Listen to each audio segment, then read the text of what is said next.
Olá, turma! Tema de hoje, princípios da regulação metabólica. Falaremos de alguns pontos básicos sobre a regulação metabólica de modo geral, uma vez que existe uma grande quantidade de vias de reações, vias metabólicas nos diversos organismos e na natureza no geral. Além disso, vai facilitar quando a gente estiver falando nos próximos temas de que, isso daqui é regulada por tal coisa. Então, você já tem noção o que significa essa regulação. Bom, como a gente tem essa imagem aqui, que até a imagem igual a de outra aula, que ela mostra um entrucado de várias vias que a gente estuda em separado, porém, elas raramente não têm conexão com outra via. Tá? Então é muito difícil você achar, pelo menos não uma via em si, que é um conjunto de reações sequenciais, como a glicólise, que são 10 reações sequenciais, isso é uma via, a via glicolítica.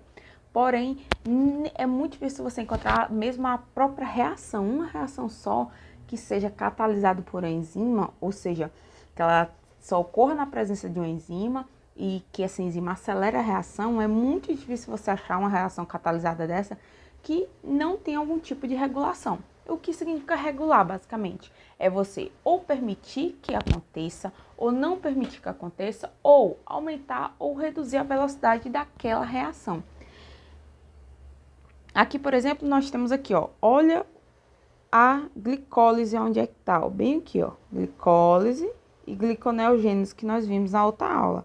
Então, aqui tem uma conexão com várias outras, uma dos produtos da glicólise, ele pode vir e entrar no ciclo do ácido cítrico, ou ele pode ir para via das pentoses fosfato, ou ir para outras vias, como nós vimos na aula anterior.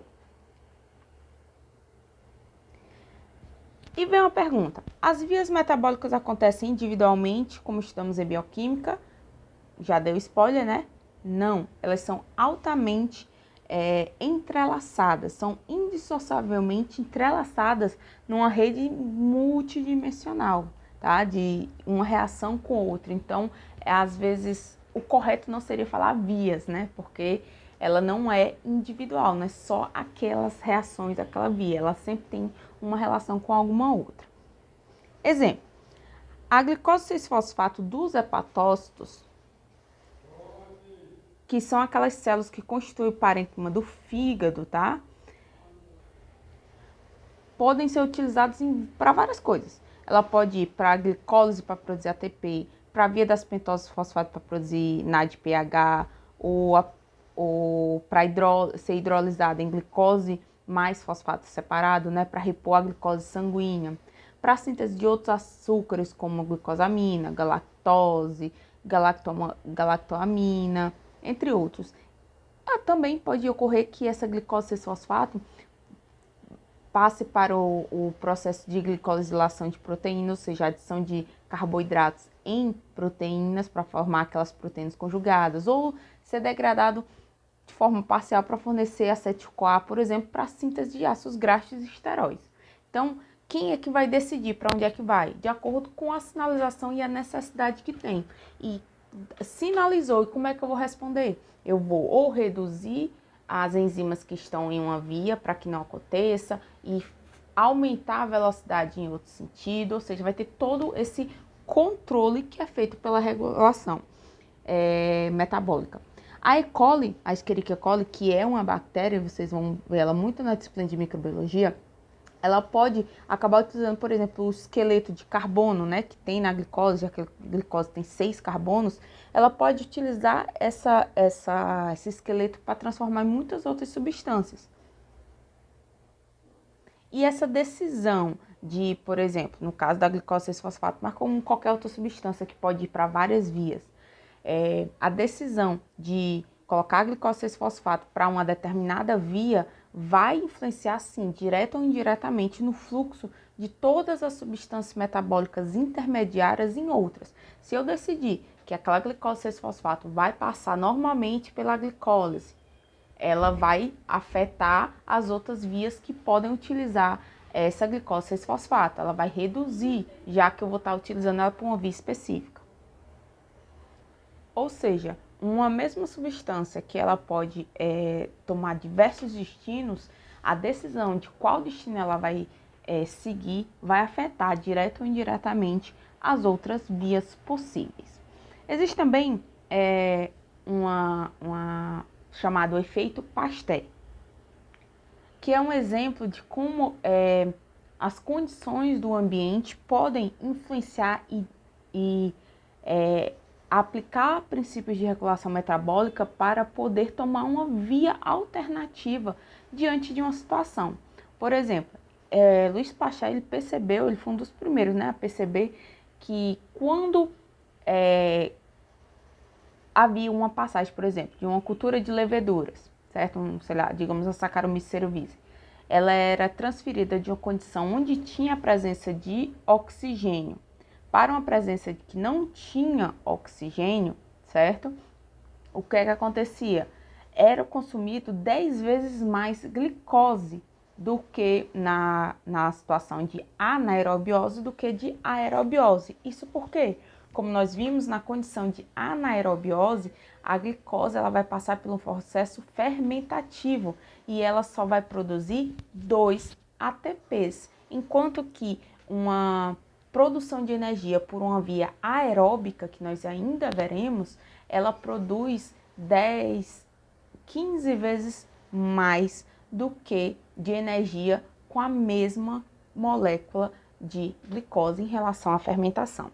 Então, todos esses ajustes de acordo com a necessidade e com o ambiente em que a célula ou o tecido ou o organismo estão, tem alguém, né? Não seria alguém, mas seriam um conjunto de princípios em que eles vão dizer quem vai ser ativo, quem vai ser inativo, quem vai aumentar a velocidade, quem vai diminuir sua velocidade. Nessa outra imagem, eu trago para vocês também, né, um grande emaranhado de possíveis vias, né, as grandes vias de metabolismo de lipídio, metabolismo energético, que nós estamos vendo, metabolismo de aminoácidos, carboidratos, todos muito entrelaçados. Bom, essa regulação de todas as vias, lembrem que nós estamos sempre falando que existem 2 grandes grupos de vias metabólicas, aquelas que são catabólicas, em que elas são de quebra e liberação de energia, e as anabólicas. No caso das catabólicas, o grupo das vias e das reações que são classificadas como catabólicas, elas têm um objetivo principal de proporcionar energia essencial para que ela consiga opor as reações de entropia, ou seja, elas têm que ter uma energia suficiente e maior do que a energia do universo, a energia natural, né, que tende para que aquela reação seja espontânea ou não, certo? Então, uma reação, ela tende a acontecer naturalmente sem gasto de energia quando ela é favorável, ela é entropicamente favorável. Para que eu queira que ela faça uma reação contra aquela tendência natural, aquela espontaneidade, que ela não seja espontânea, ela tem que ter um gasto calórico, um gasto energético. Já no caso das reações anabólicas, precursores biosintéticos e armazenamento de energia metabólica são os principais processos realizados. E todos esses processos de regulação, eles tendem a assegurar que os metabólitos se desloquem ao longo de cada via na direção e na velocidade que sejam corretos à situação a qual o tecido, a célula ou o organismo se encontra. De acordo com as alterações externas, há alguns ajustes nos fluxos, por exemplo, no caso de um voo de um pássaro, de um inseto, naquela situação é necessário uma quantidade maior de energia em formato de ATP. Então, o organismo, as células, os tecidos, eles vão se organizar, se regular de forma que seja prioritário naquele momento a produção de energia. Nem que tenha que quebrar um carboidrato de reserva energética para produzir glicose, da glicose produzir ATP, mas é necessário naquele momento. tá? Assim como a adaptação que alguns tecidos apresentam nas condições de hipóxia e isquemia, onde tem uma baixa quantidade de oxigênio no ambiente. Outro ponto, em relação, por exemplo, à dieta. Cada uma das nossas refeições, elas não apresentam exatamente a mesma quantidade de cada nutriente, proteína, carboidrato, lipídio.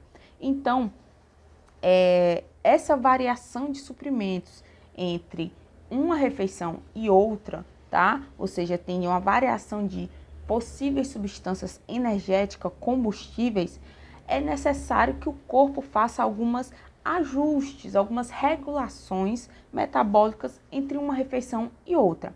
Assim como nos processos de cicatrização, onde nessa situação aumenta a concentração de necessária, né, de vias que produzam energia e também de precursores biosintéticos para regenerar aquele tecido que foi lesado. Outro ponto importante para entender é que, mesmo com a entrada e a saída de substâncias, tá, a concentração total de uma célula de um tecido ou de um organismo, ela não vai variar. Isso é o que nós chamamos de estado dinâmico da célula ou do organismo, certo? O que acontece? Quando nós temos, por exemplo, uma substância que ela vai passar por várias reações, A e vai se transformar em P, mas em etapas, né? Não é uma reação direta. Então, a reação de A se transformando num metabólito intermediário que nós chamamos aqui de S, eu vou chamar que ele tem uma velocidade 1.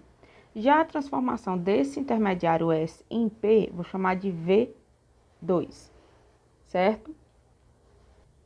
Se eu estou numa situação em que eu quero manter a concentração desse intermediário, que ele é necessário para que vá para outra via, ou simplesmente a concentração dele no ambiente celular é necessária, eu vou ter que regular essas reações de forma que a velocidade 1 seja igual à velocidade 2, para que eu tenha uma concentração desse intermediário constante.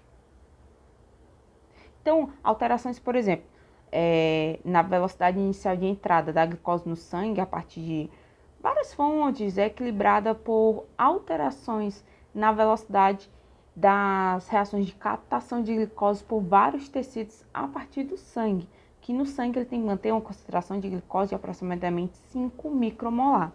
Isso é o que a gente chama de homeostasia a nível molecular. E falhas nesses mecanismos homeostáticos causam vários tipos de doenças, como a que a gente está mais falando nessa disciplina, que é diabetes mellitus.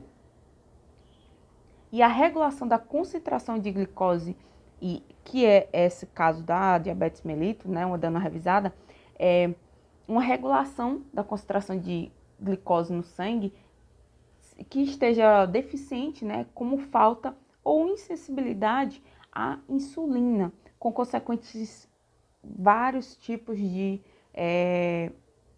sintomas clínicos. O sistema evolutivo, né, dos organismos, ele acabou possibilitando que tivesse uma grande quantidade, uma coleção de mecanismos regulatórios para manter a homeostasia daquele organismo.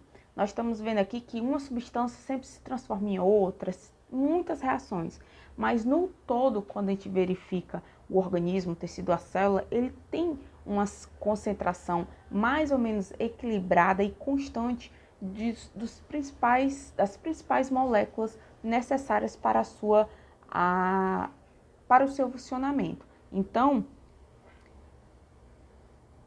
a manutenção dessa homeostasia, ela utiliza aproximadamente 4.000 genes, o que corresponde a 12% do total de genes, tá? E que eles especificamente codificam proteínas que são reguladoras, ou que são receptoras, ou reguladoras da expressão gênica, ou muitas delas, né? Existem mais de 500 proteínas denominadas de proteínas quinases, que são um grupo de proteínas com a função de enzima que catalisam a fosforilação de outras proteínas pela transferência de um iofosfato, de um ATP, por exemplo, para uma substância.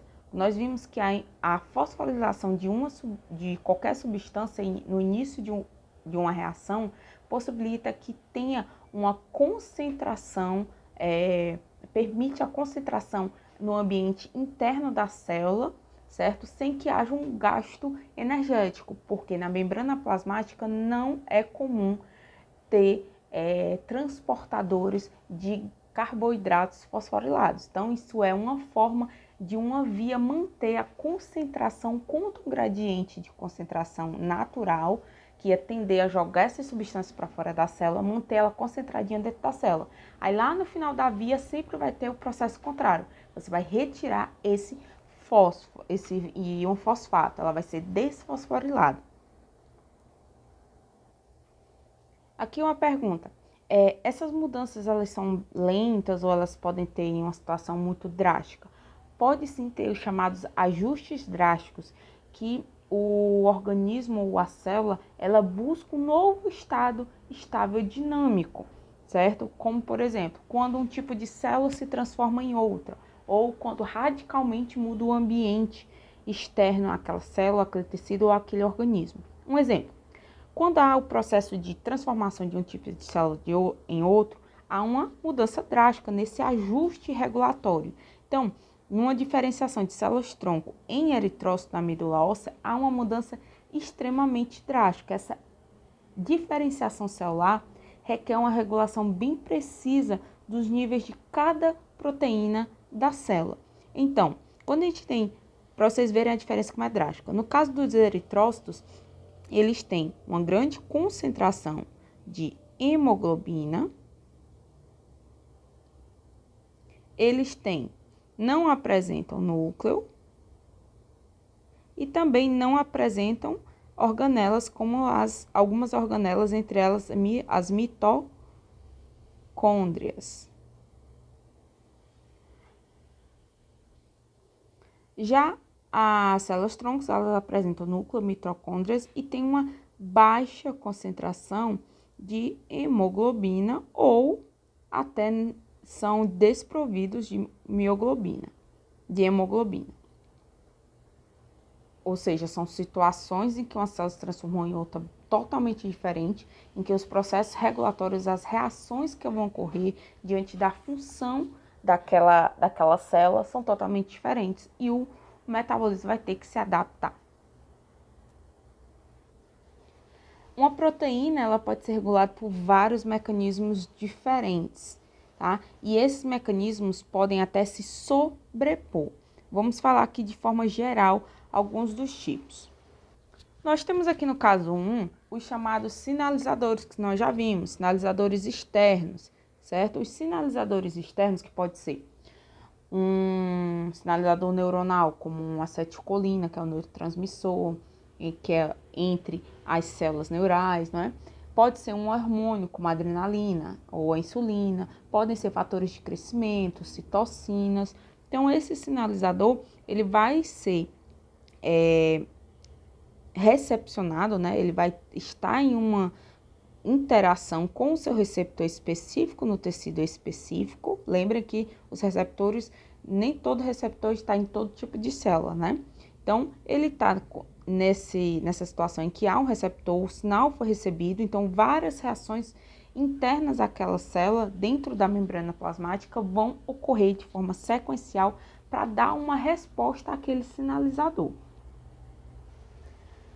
A taxa de síntese, ela pode ser ajustada pela ativação em resposta a algum sinal externo de um fator de transição. Como nós podemos ver aqui no item 2. Então, a transcrição de um gene, ele pode sim ser regulado através de um sinalizador externo. Então, chegou um sinal dizendo que está na hora de eu produzir uma proteína, uma enzima específica tal, certo? E essa enzima, como é uma proteína, ela vai ser proveniente de um processo de tradução, de transcrição e tradução de um determinado pedaço do material genético. certo? Então, quem é que vai dizer, vai ajustar esse processo de ou transcrever ou parar a transcrição que estava acontecendo? Isso também é uma forma de regular.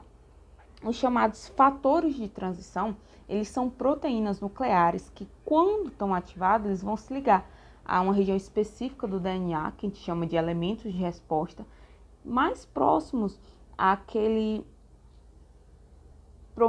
promotor gênico e de início e vão acabar ativando ou reprimindo a transcrição de um gene, levando ou ao aumento ou à redução da síntese de determinada proteína que vai ser codificada.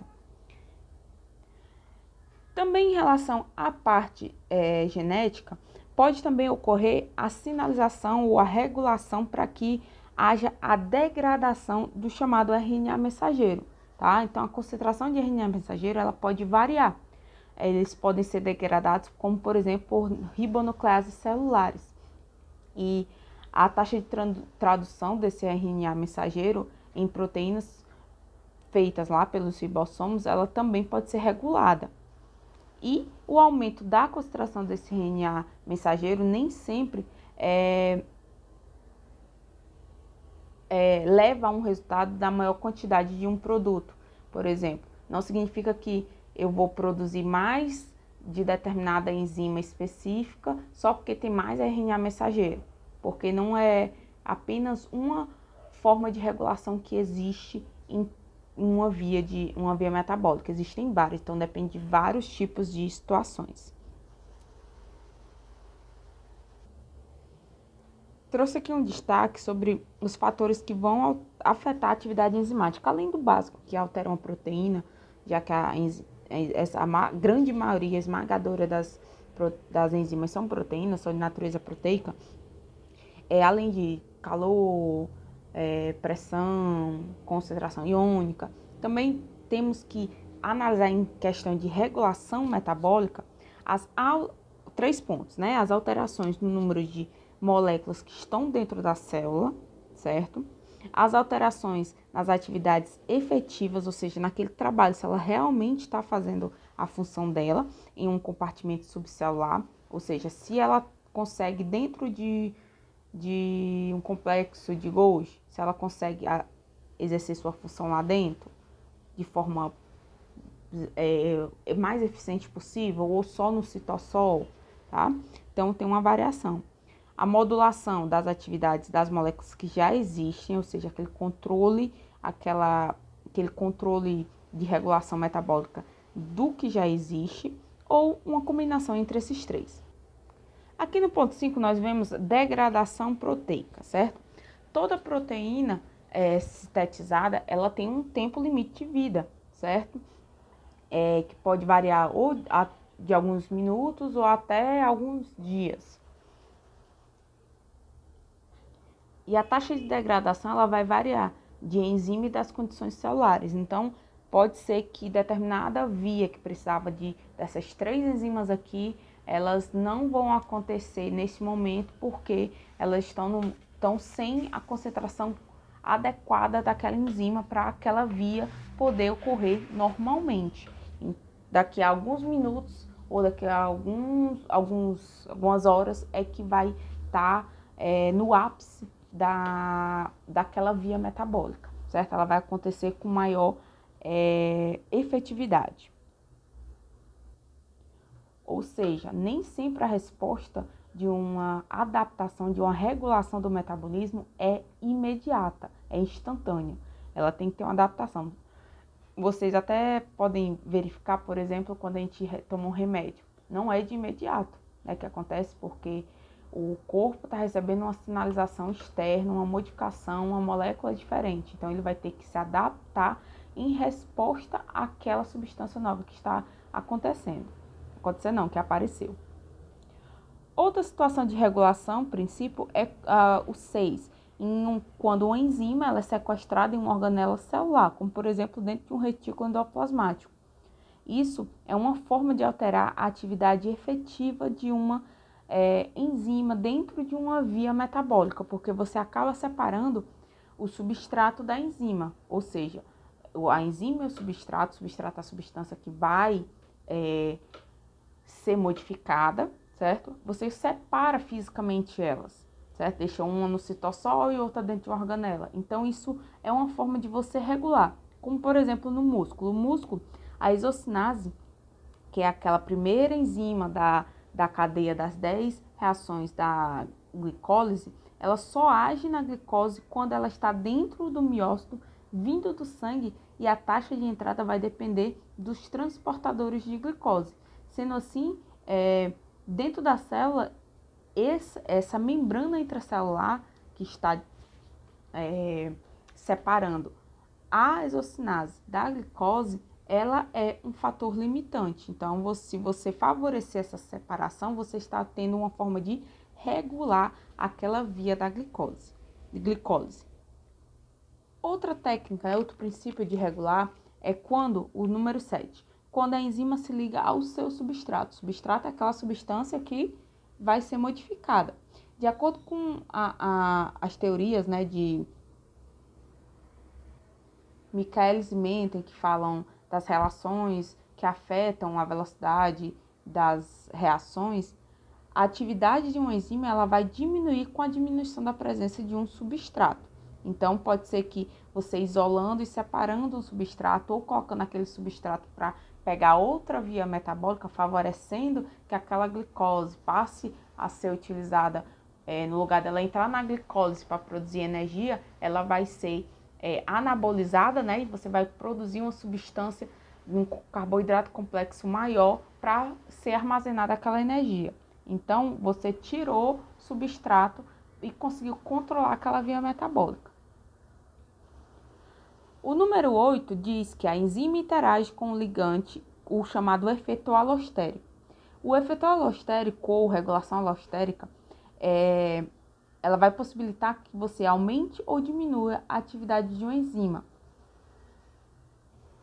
Ou seja, esse efeito alostérico é uma substância que ela vai se ligar e alterar a afinidade da proteína daquela enzima com o substrato.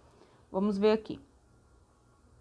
Um exemplo. Aqui na primeira nós temos que é uma inibição alostérica, ou seja, eu estou reduzindo ou impossibilitando a reação, ou eu posso ativar.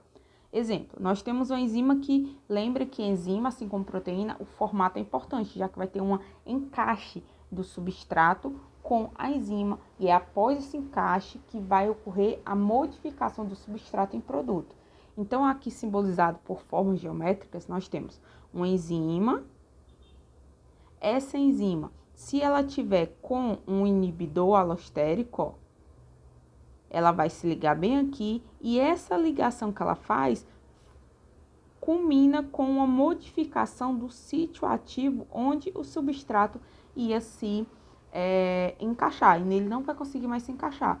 E de forma contrária, quando a gente quer ativar aquela enzima, ela só vai estar no formato do sítio de ligação com o substrato, no formato correto, que seria esse daqui de baixo, se esse ativador estiver ligado em outro local a essa enzima. Isso é uma forma de controlar a ligação entre uma enzima, que vai iniciar uma via metabólica, ou não permitir que esse substrato se ligue. E os dois últimos, que seriam os 9, que é o processo de fosforilar e desfosforilar. Lembrando, né, que esses processos de colocar um iofosfato ou retirar um iofosfato são principalmente para poder manter aquela substância, aquele metabólito intermediário que está sendo produzido dentro do ambiente intracelular, para poder não sofrer com a necessidade de um gasto de energia para manter a concentração contra o gradiente natural de concentração em relação ao meio externo. E para que esse princípio de regulação seja útil, né, para ser uma regulação, essas reações elas têm que serem desfeitas, possibilidade desfeita. Então, por isso que você fosforila e desfosforila. Então, é como se você estivesse trancando uma porta, fez todas as reações, agora vamos destrancar e deixar o produto sair da célula, tá? O último e não menos importante, que é o número 10, que é uma enzima, ela consegue se associar a uma proteína reguladora. Como bem simples, né? Que a regulação de uma enzima por uma associação ou dissociação com outra. Se ela estiver ligada com essa proteína reguladora, ela é específica para poder ou possibilitar que ela aconteça ou não possibilitar que ela aconteça, tá? Então, é diferente daqui da questão do alostérico. O alostérico ele vai interferir, inibir ou não. Aqui na reguladora, ela vai ajudar ou a aumentar ou acelerar. E para a gente finalizar a aula de hoje, lembrem que tem que existir combinação de mecanismos. Não tem não, acontece combinação de mecanismos desses vários tipos, uma única via metabólica, uma única reação, ela não é controlada apenas por um tipo de regulador metabólico, tá? Porque uma regulação combinada com vários mecanismos torna todo o metabolismo mais rápido, mais fácil e eficaz. Um ponto que é bom a gente ter uma diferenciação aqui é entre o que é regulação metabólica e o que é controle metabólico. No caso da regulação metabólica, esse termo é usado para abranger processos que vão servir para manter a homeostase a nível celular, tá? Para manter algum parâmetro celular em estado de equilíbrio ao longo do tempo, mesmo que o fluxo dos metabólitos se altere no longo da via, certo? Como, por exemplo, a concentração de determinado metabólito lá do meio da glicólise. Já o termo controle metabólico, ele vai se referir a um processo que vai conduzir a uma alteração no resultado de uma via metabólica ao longo do tempo em resposta a um sinal externo ou a uma mudança, certo? É uma pequena distinção, mas que é importante. Quando você regula, você vai tentar manter, mesmo com todo o dia a dia dessas vias metabólicas, você vai tentar manter um equilíbrio, a homeostase ao longo da vida útil daquela célula, daquele tecido. Já quando você tem um controle metabólico, ele vai produzir um processo com alteração no resultado daquela via, tá? Com o tempo, como sinal de uma mudança externa. Aqui nós temos de hoje, faça os exercícios, envie suas dúvidas e tchau, tchau.